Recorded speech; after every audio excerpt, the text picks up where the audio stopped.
And the number one car maker in the world is? Yes, you guessed it, China.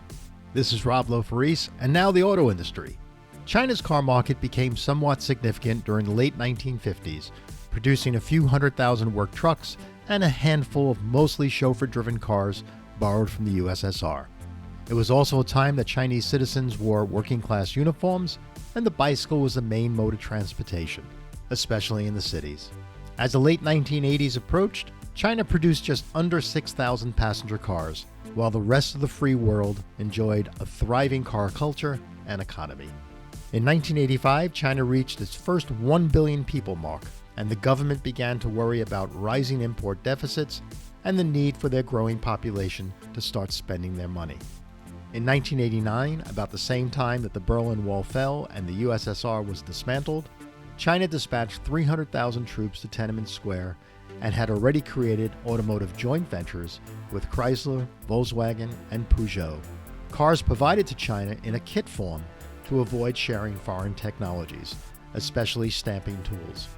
During the 1990s, things changed. General Motors, Volkswagen, Honda, Toyota, and Ford, just to name a few, created full assembly plants in partnership with Chinese state-owned companies, and car sales went off the charts between the mid-2000s to present day, fueled by pent-up demand, 100% financing terms, buy here, pay here sales gimmicks, job hiring incentives, and cash sales mostly delivered in brown paper bags saved by their grandparents.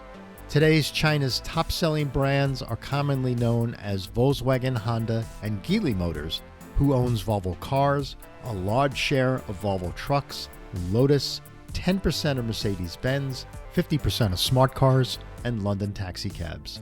In 2021, China sold 24 million cars, and the US sold 15 million cars. Today, there are 300 million cars on the road in China, about 25 million more than the United States. In addition to domestic car production, China also exports over 20% of the world's automotive glass, mechanical, electrical, body, and rubber components for OEMs and the aftermarket. If you look behind your Chevy bow tie badge, you'll see Made in China. China is also preoccupied that their citizens keep clear of anti-government activities, cross only at the green, and pay their bills on time. China's complex Internet of Things, CVT networks, assures compliance to all social policies, behaviors, and norms. If you cross against a red light, your individual social credit score suffers. If you don't pay your bills on time, you're blacklisted from buying a new refrigerator. Keep getting speeding tickets, you'll never get that job interview. The state also controls the internet, media, and all news outlets. It's a perfect country if you don't mind being monitored. But hey, now you get to own that brand new 2023 fully electric Buick Envista, something your grandparents never dreamed of owning in their lifetime.